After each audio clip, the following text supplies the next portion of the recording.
and welcome to this new program called Insightful Indian, where we identify a few Indians settled abroad and try to introduce them to the Indians back in India. Here we are today with Dr. Harish Kumar Madhyastha and Dr. Radha Madhyastha at the University of Miyazaki in Japan. They are going to share with us their insights about what research is, how did they come into Japan, and various other insights that could be helpful for both Indians as well as young researchers. Welcome to this program, Dr. Harish Madhyastha and Dr. Radha Madhyastha. Thank you. So first of all, let me ask you a very common question. Probably you might have had this question even before several times. You said you landed in Japan in the late 90s, early 2000s. Right. So that was the booming era of the software industry. When the entire country was looking towards USA, UK, or Australia, how did you focus your thoughts into Japan and landed here? Yeah, first my wife Radha Madhyastha landed in Japan as a Mambuka Gakushu Next Fellowship in 1998. Right? By the time I was in India doing research on spirulina in one Perry Agro Industry R&D in Chennai. So I came Japan in 2002 as a dependent initially. Then my professor pushed me or recommended me for the research. Since I have a couple of patents in single cell proteins back at India and a research background, he recommended for the research. And immediately 2001 onwards I joined as a researcher in this university in the same lab under the recommendation of Professor Mariyama in physiology department. That's how. And in her case, what is the inspiration for the applying MEXT and all? I think she will explain better than me. Yeah, you would be the right person to share your thoughts of coming over to Japan. Right. Okay, I came to Japan in October 1998, and at that time I was actually doing my PhD in Madras University in a college called New College, that's affiliated to University of Madras, and I was basically a zoologist. I am basically a zoologist. I was working on the usefulness of earthworms, and the department here, the Department of Physiology in Faculty of Medicine, University of Miyazaki, was also working on earthworms. So earthworm brought me here. Okay. They're studying the medicinal properties of earthworms, and I was studying the ecological properties, benefits of earthworms. And then my professor, the department in New College and the department here, they had it's an unofficial MOU. The professors knew each other, and then I was asked to submit the application form for the MEXT government scholarship to do research here. I applied, I got it, and I came here to do medicinal properties of earthworms. And that's how I entered into the medical field, thanks to earthworms. On many occasions, people say that the technology, the country's cleanliness, the attractive packages bring people here. But in your case, it's quite unique. You say earthworms brought you here. Science brought us. That's very well said, and much to be appreciated in that line. Moving ahead, can you share 3 good learnings that you have got from being in Japan? In my case, one thing is everything is science related. Nothing is something like that. No unscientific things will not happen. Because all happenings in the life, biotic or abiotic happenings, are science based one. Okay. That is one thing. Second one is it is technologically tilted or oriented towards the technological implementations, including human life. third one is clean and neat country, and social security index is very high. Rather than some other countries, here social security is very much. Yes, I remember the fact that you were mentioning about the constant inflation rate. It Yes. neither increases nor decreases, Yeah. or is rather That almost the is, same. It looks it almost same, and zero inflation and zero interest country. That's a That unique is thing to also know. that is also a catalytic happening for staying more or attracting more publics to Japan. Okay. So that is, I think these three are the, according to my view, these three are the major factors of attractions here. Fine. Yeah. So, having been in Japan for the past nearly 2 decades, Yes. can you share with us one similarity and one difference between India and Japan that, according to you? Similarity would be the culture. Mhm. Although nowadays Japanese youngsters do not follow any sort of like rigid culture, Mhm. but the Japanese culture is like the respect to nature, for nature, like how we also have different gods, also different gods for the different elements of nature. Mhm. Japan also has the respect for nature. That I think is the similarity. Okay. Difference.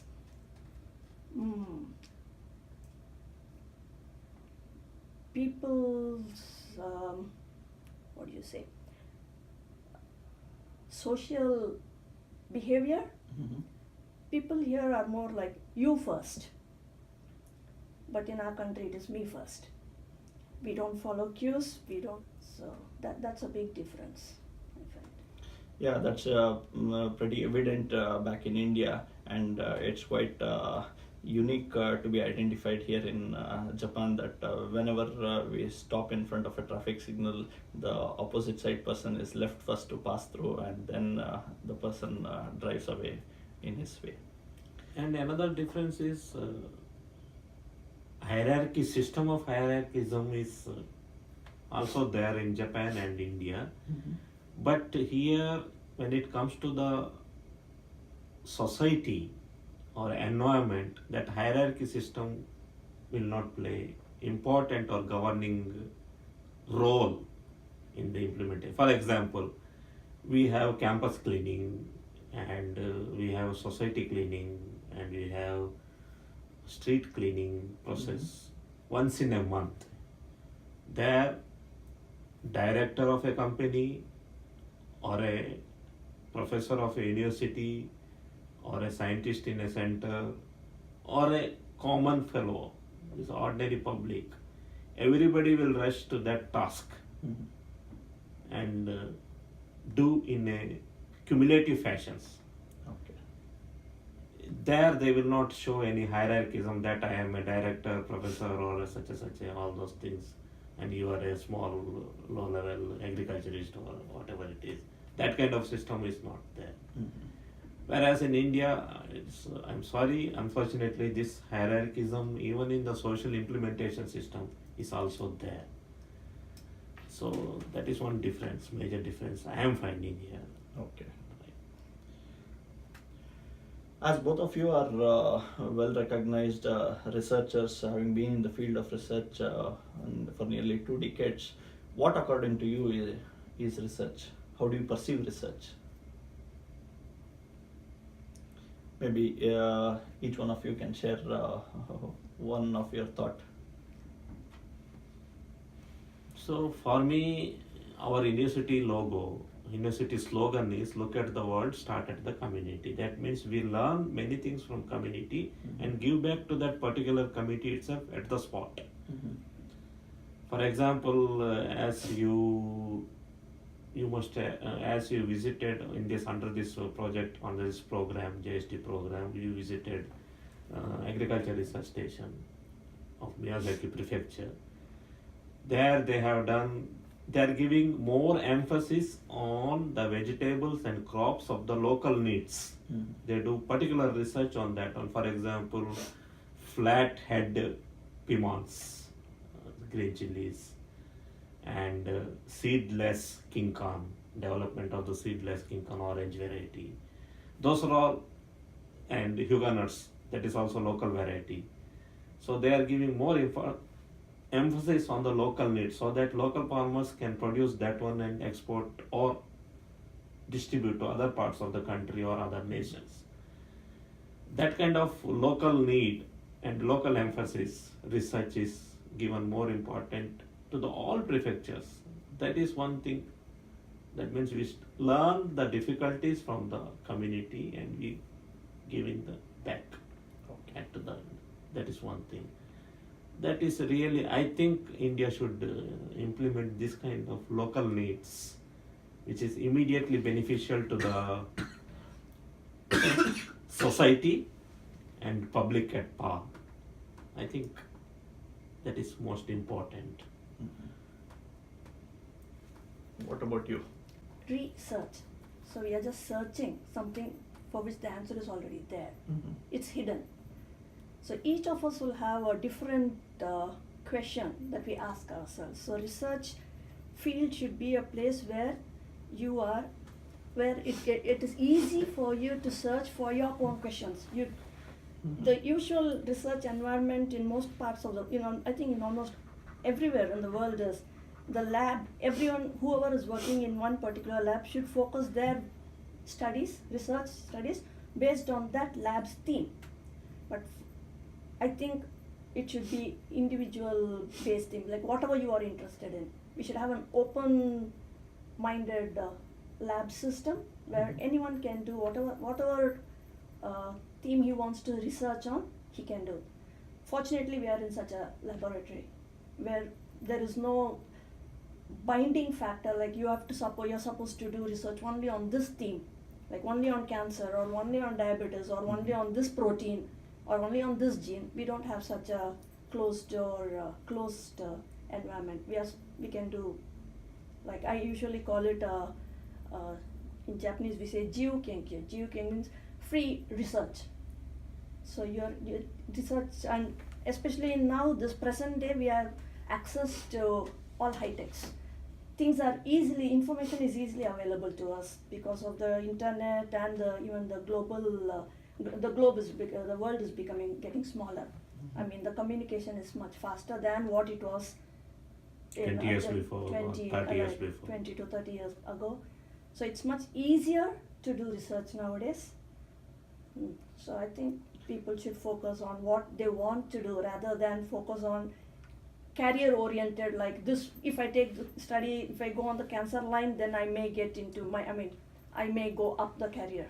Instead of going on like issue based research, it's better to do some value based research. Yes, definitely. I completely agree with you because I too feel that where there is an open mind, ideas flow from all directions. That is the fundamental concept behind our Rig Veda, as you may rightly remember. So in simple terms, tell us about your research in brief. I'm working on diabetic wound healing, diabetic wound or chronic wound healing, and particularly on inflammation. And it's on the molecular biology of inflammation. Inflammation is the door to disease. It's the door that opens to diseases like chronic wounds, non-healing wounds, or even cancer, or many diseases. The starting point is inflammation. So I'm working on the molecular biology with emphasis on microRNA. So trying to find, of course, we have many medicines and many discoveries regarding all these diseases, but still it's not conquered. We have not conquered any disease. So I think we have still yet to find the prime element that is responsible for the inflammation. The trigger that starts this is still hidden. Okay. So I would like to do further research and with focus on microRNA and some elements that are hidden behind, they are not working on stage, backstage elements. I would like to work on I'm working on those things. Nice to know about that. How about you? So in my case, I work on the three different aspects. One is nutraceuticals and wound healing mechanisms. I can't use the knowledge of Ayurveda in wound healing technique with mechanisms, purely academic one, different herbs, plants, extracts, all of those things, mechanism based. Second one is especially skin pathology, because we back in India we have entire Gangetic and Yamuna belt is contaminated with the arsenic metabolites. So we in India, Japan also had arsenic problems long back in the 1970s, but they successfully overcome it. Now there is no arsenic toxicity. So, but in India we have these problems. So we are trying to work out the mechanism of this late carcinogenesis and senescence of the cells. Third one is to overcome this wound healing, delayed wound healing or wound healing problems and arsenic toxicity. Can we do some nanomedicine based drug delivery systems? Once again by using natural products or something, gold or a silver or a platinum or all those silicon based nanomedicine for these three aspects. Yeah, we are progressing, but still lot of things needs to be There's done. a long way to go. Yeah. Right.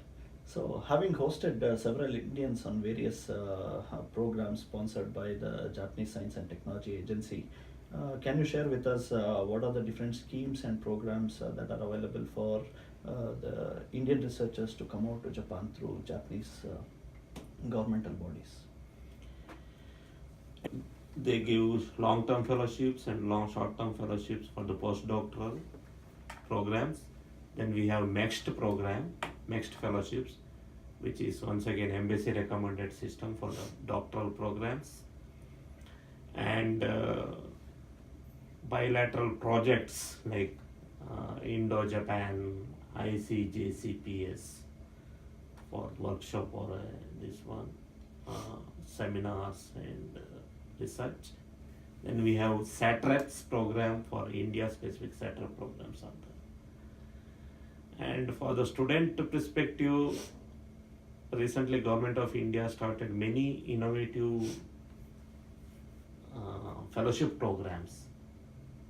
For example, those who are in doctoral course, either in the last or middle or initial, one semester they can come here and work. It is called OVDF, Overseas Doctoral Fellowships, which is sponsored by the DEST, Government of Japan, India.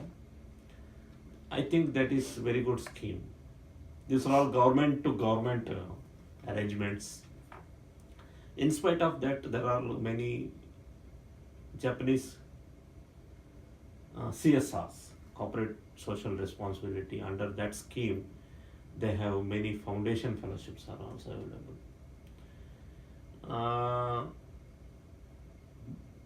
For all this fellowship, to avail these fellowships, I think little Japanese is required, but it is not compulsory, one has to learn. But if you know little Japanese, we can avail these fellowships very easily. That is one thing. And recently, Government of India started some Japan Fund. I heard with some newspaper that it is specially for the Japan Fund. And in next year also we have India specific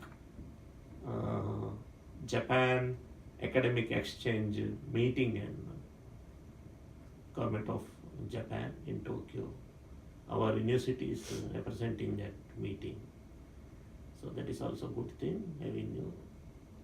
So in short, we are inviting more Indian students to come here and learn Japanese and work here at a sustainable level. That's a very good option for many young researchers, and I'm sure many of them will benefit these schemes and look into prospective careers here in Japan. Right. So before we move on to our final question to both of you, Yeah. Madam, I have a special question for you. As a woman, being a family member as well as a researcher here, how are you managing your work-life balance? Because this is one of the most haunted questions across the globe for working women. Yes.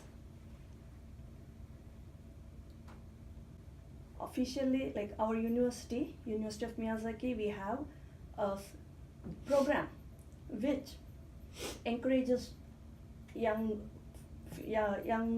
researchers as well as women researchers. So, like for example, they help us in case when we are child rearing, when we are having small children, we can have assistants, research assistants to work for us. And even the holidays, we have some the system is supportive, and they also have a daycare center where we can have the children. They can take care of our children, and it's like more they give they are promoting the Familyhood. yeah, they want young women to continue their career and develop their career when they are rearing their children. They don't want the women to have a break. So the society, the Japanese government is also putting its efforts on that. So the system is good. Personally, I have a husband who is really my better half, so he can take care. In case I am busy in my research, he takes care of the family, and if I have to go for a conference, he is there to take care of the children and the house. So we just take like it's on a rotation basis. Both of us don't go to a conference together. So if he's on tour, I'll be at home taking care of the family. So it's more like a understanding. So I'm fortunately in a environment that is supportive of me. I wish this environment expands, and all the women who are yearning to develop their career have this benefit of a supportive spouse, supportive family, and a supportive employer. Okay. The employer support is also very important. Yes, definitely. In fact, the thoughts that you shared right now syncs well with our Sanskrit shloka, Yatra Narantu Pujyante Ramante Tatra Devataha. Thank you so much. So, coming to one final question to both of you. What is that one message that you would like to convey to our young researchers back in India? My motto is very simple. In Hindi we say, जन्मभूमि और कर्मभूमि को फूल बनाना मेरा ध्येय है, उद्देश्य है, उसका तरफ से मैं जा रहा हूँ. भगवान मुझे इतना शक्ति बुद्धि दे यही है मेरा, सिंपल है. How about you? The current generation has to go at a slow pace. The world is so fast paced that the young researchers need to take a slow paced thinking capacity, and they have the facilities are around us, the resources around us are so much in plenty, but our mind is sort of blocked. We are not open to the resources that's around us. We are not able to see what is around us. So take it easy, go slow, don't get lost in the high technology. Take a break from the smartphones. Smartphones nowadays are getting smarter and people are getting less smarter. It's making people less smarter. So try to use, even nowadays, even in in schools, they start using calculators. So try to use our natural resources for further developing our the humankind or the universe or whatever it is. Natural intelligence. Yeah, use our natural intelligence than becoming a slave to the technology Or gadgets. Yeah. Definitely. So thank you so much Thank you. to both of you for sparing your time and sharing your insights about your work as well as the country. And I'm sure back in India, definitely young Indian researchers will have useful takeaways from this program, and they look forward to coming over to Japan and making use of the best available facilities and the research environment to build their career. Thank you so much. Welcome, Japan. Thank you. Thank you.